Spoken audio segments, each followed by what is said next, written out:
Hola amigas amigos. 칠레 여행 마스터 플랜 3부는 남부로 갑니다. 칠레는 세계에서 화산이 많은 나라로 4번째, 모두 등반이 가능하지요.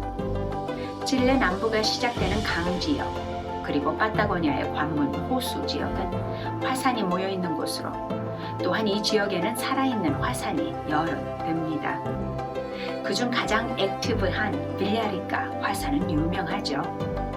만년설로 덮여있는 이 산 등반은 먼저 스키리프트를 타고 올라가다 내려 약 1km를 크람폰을 신고 오릅니다. 산악가가 아니라면 평범한 이들에게 쉽지 않을 수도 있지만 감동과 느낌은 평생 갑니다.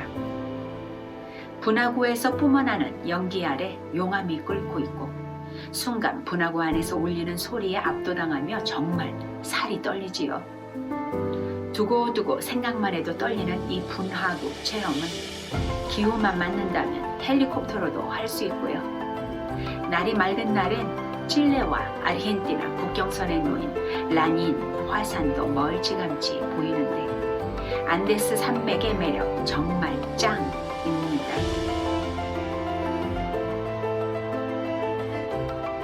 강 지역은 또 우리 한국 사람들 특별히 좋아하는 온천이 많은데요. 그중 넓이와 깊이가 각기 다른 21개의 온천이 좁은 산골짜기 사이에 모여있는 곳이 있습니다. 날씨가 찬 날에 이 골짜기는 지하 450m에서부터 솟는 온천물 증기로 가득한데요. 이 나무길을 따라 골짜기 끝에 도달하면 시원한 폭포가 정면에 나타납니다. 뜨거운 온천물에 있다가 폭포물 아래 서면 완전 신선놀이겠죠. 한 현지 설계사가 이 골짜기의 특이한 자연의 조화를 기하학적 컨셉으로 받아들여 이 나무길을 디자인했습니다. 이곳은 기하학적 온천이라 부릅니다. 안데스산에서 시작된 물줄기가 모여서 크고 작은 폭포를 이루고 가는 곳마다 온통 물소리입니다. 자연의 소리가 너무도 조용한 물이 낮은 강과 습지대는 이 지역의 목이 까만 백조, 수완의 터전입니다. 이 예쁜 백조들은 멸종위기까지 갔었죠. 가까이 가기가 조심스러운데요. 함께 잘 지켜줘야 되겠습니다. 또한 강과 호수 지역은 칠레 전역에서 나무가 가장 많은 지역입니다. 학자들의 말에 의하면 이 지역의 나무들의 나이는 수천 년에서 수만 년까지 된다 하지요. 그중 이 지역에서만 자라는 사이프레스과 알레르세는 지구에서 가장 오래된 나무 종류 중에 하나이며 자라는 속도가 가장 느린 나무 중에 하나라 하는데 수천 년 된 나무의 키는 약 60m, 둘레는 약 5m나 되지요. 화산 인기 순서 1호가 빌라리카라 하면 다음은 당연 호수 지역의 오소르노입니다. 이 화산은 파타고니아가 시작되는 포인트죠. 오소르노 화산의 이 모습은 후지산과 자주 비교되기도 하는데 형제같이 이 두 화산과 함께 멋지지요. 초봄이 되면 호수 지역은 화산을 덮었던 눈이 녹으며 호수와 강을 채웁니다. 에너지 대단하지요. 아구와 둘새가 쏟아지는 빼뚜로우의 폭포 말로 표현할 수 없습니다. 헤네랄 카레라 호수는 아르헨티나와 국경을 나누고 있습니다. 이 호수에 있는 마블 케이브, 대리석 동굴은 최근 세계에서 가장 아름다운 동굴 중 하나로 리스트에 오르며 천년이들이 늘고 있는데 호수물 색깔이 얼마나 맑고 푸른지요.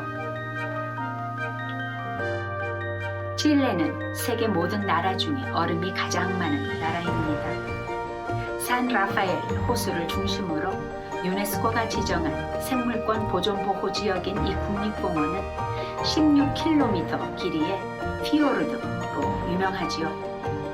깨진 빙하 조각들이 떠 있다가 물이 빠지며 이렇게 남아 멋진 풍경을 선물합니다. 지난 2020년 내셔널 지오그래픽의 지구의 가장 아름다운 곳 선택은 파타고니아를 상징하는 또레스델파이네 국립공원이었죠. 또레스델파이네 하면 또 파이네 그란데와 나란히 로스 쿠에르노스, 바로 이 모습입니다. 보는 각도마다 다른 모습으로 만나주는 로스 쿠에르노스 봉우리, 매력 만점이지요. 산발 아래 에메랄드빛 호수, 그리고 폭포가 물을 쏟으며 내는 소리와 빙하가 깨지며 골짜기를 울리는 소리, 거기다 눈을 뜰 수 없도록 눈부신 빙하까지 또레스델파이네의 자연의 조화는 완벽합니다. 하루 꼬박 걸리는 라스토레스, 등반 좁고요. 도전이 되기도 합니다마는 브리타니코 전망대까지 간다면 더할 나위 없겠습니다. 칠레 남부 17개의 자연보호구역과 국립공원을 연결하는 루타 7는 세계에서 가장 아름다운 도로 중 하나로 유명합니다. 최근에 칠레 정부가 인프라를 재정비해 국립공원 도로로 정하기도 했는데 인생 최고의 아름다운 루타 7 로드 트립은 후에 기회를 만들어 자세히 나누도록 하겠습니다. 루타 7가 시작되는 포르토몽은 칠레의 가장 긴 국도 루타 5가 끝나는 지점이기도 합니다. 다인종과 문화의 나라 칠레, 가는 곳마다 다른 현지 문화로 새롭고 그 문화를 음식과 먹을거리를 통해 만나는 즐거움은 더욱 큽니다. 현지 생선 시장에서 현지인들과 소통하며 보내는 반나절 정답고요. 오고 가는 길에 우연인 듯 운명인 듯 나타나는 희귀종 동물들은 너무나 반갑지요. 세계에서 가장 긴 나라 칠레, 북부에서 시작해 이 두 국도를 따라 남부까지 가는 여행, 멋지겠죠? 포르투갈 탐험가 페르난디 마젤란은 아메리카 대륙 탐험을 목적으로 남대서양으로 향하다 우연히 서쪽을 향한 한 바닷길을 발견합니다. 이 발견한 물길을 따라 항해해 당시 지옥의 바다로 불리던 남대서양까지 돌지 않고 대서양에서 태평양 바다로 가로지르는 바닷길을 발견한 지 501년이 되었는데요. 그의 성을 따라 에스트레초 데 마갈라네스, 영어로 Strait of Magellan이라 지도에 표시되어 있습니다. 이 바닷길로 아메리카 대륙을 향한 유럽인들의 항해는 급속도를 타기 시작하고 남과 북아메리카 서해안으로 이동하는 무역과 해상교통의 증가는 파나마 운하가 개통되기 전까지 계속됩니다.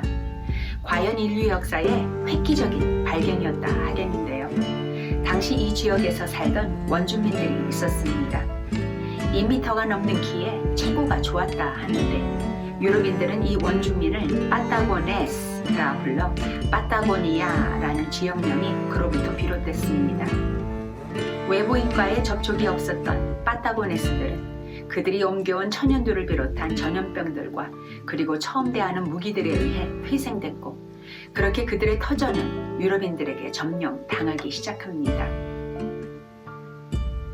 1867년 칠레 정부가 칠레인이나 외국인이 푼타 아레나스 주변에 정착할 수 있도록 토지 보조금을 제공하는 법령이 발표되면서 최초로 영국 이민자들이 도착하죠.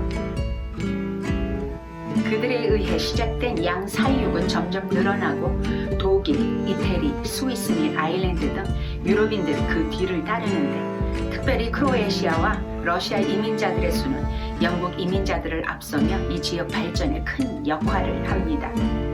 그들의 영향은 푼타 아레나스 도시의 상점, 거리 및 여러 건물의 이름에 여전히 반영되어 있고 그들의 후손은 이 지역 땅 주인으로 살면서 양사육 사업은 계속 번창했고요.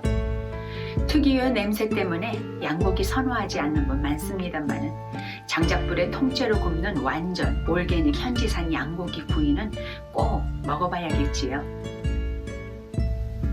푼타 아레나스는 칠레의 16 행정지역 중 가장 최남단인 마갈라네스의 수도로 남극에서 필요한 물자를 공급하고 연결하는 매우 중요한 지리적인 역할을 하고 있고 푸에르토 나탈레스와 함께 또레스 델 파인의 여행의 랜딩 포인트로 관광 산업이 꾸준히 늘고 있기도 합니다.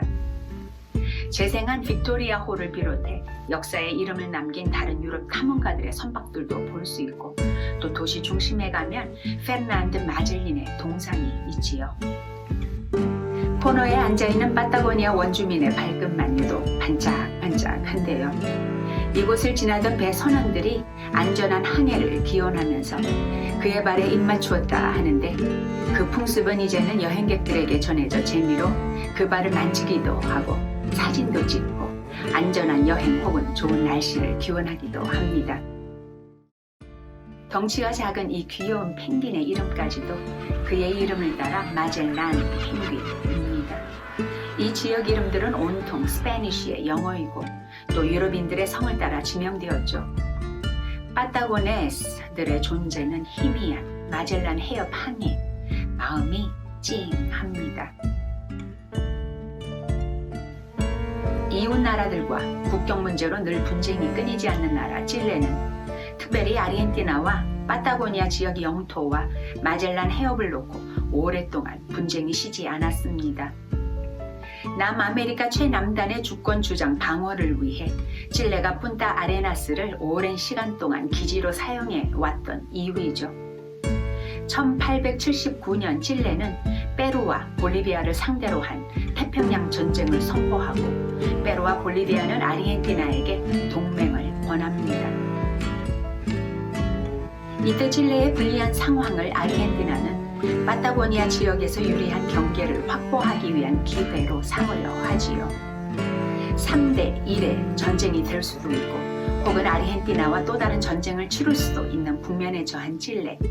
결국은 아르헨티나와의 분쟁을 피하기 위한 필요한 만큼의 영토를 넘겨줄 것을 승인하게 되지요. 쉽게 봤던 칠레가 페루에서 군사적 용맹을 과시하면서 아르헨티나의 계획은 부분적으로 취소되고요. 칠레는 1881년 페루의 심장 수도 리마를 정복하고 통치 아래 둔 후 권력의 위치를 보여준 후에야 아르헨티나와의 조약 체결 서명에 동의합니다. 칠레는 파타고니아의 대부분을 아르헨티나에게 내주고 칠레는 마젤란 해협을 이렇게 두 나라의 새로운 지도가 태어납니다. 하지만 두 나라의 영토 분쟁은 계속되는데 1881년 조약 체결이 있기까지 파타고니아의 빙원지대 정확한 측정은 쉽지 않았겠죠. 이 지역의 공식적인 국경 경계는 아직도 정해지지 않아 1965년 엘짤댐 마을을 놓고 두 나라 사이에 전쟁이 일어날 뻔하기도 했는데요.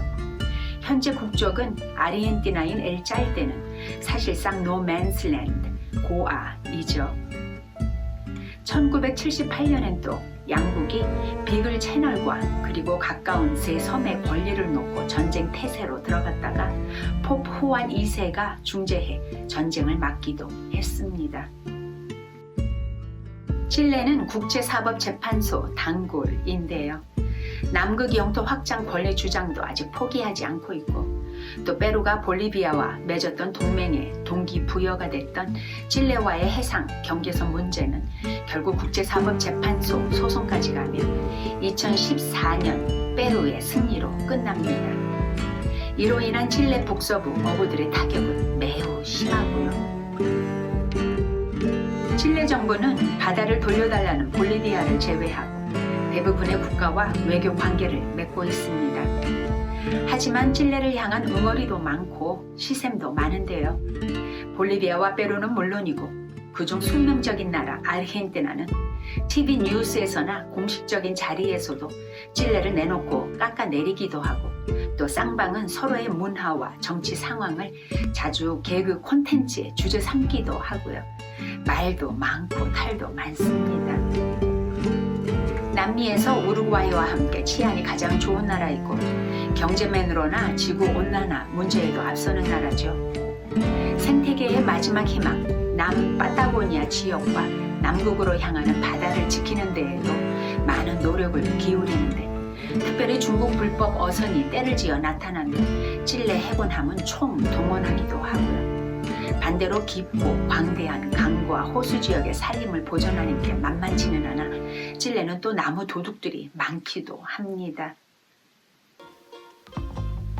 칠레 여행 대부분은 수도 산티아고에 도착해 시작합니다. 미국 서부에서 11시간, 동부에서 10시간, 플로리다에서 8시간. 좀 멀긴 멉니다. 영토의 80%가 산이다 보니 국도나 도로보다는 공항이 많은 나라죠. 국내선이 잘 연결되어 있습니다. 북부에서부터 건조한 사막, 알티플라노, 그리고 센트럴 발리, 강, 그리고 호수 지역, 빙원 지역과 파타고니아까지 남미 대륙의 척추, 안데스 산맥이 가장 길게 놓여 있는 나라 칠레. 자연을 사랑하는 사람이라 하면 칠레는 최고의 여행지입니다. 제가 자신 있게 권합니다. 칠레 여행 마스터 플랜 1부는 수도 산티아고에서 시작해 중부로, 2부는 북부로 가봤고요. 그리고 이스터 섬은 특회로, 이번 3부 남부로 마지막으로 칠레 여행 마스터 플랜을 마칩니다. 남미 여행 마스터 플랜 한 나라씩. 다음은 생태계의 박물관, 갈라파고스 제도의 나라 에콰도르로 갑니다. 잘 준비해 곧 뵙겠습니다. Hasta la próxima.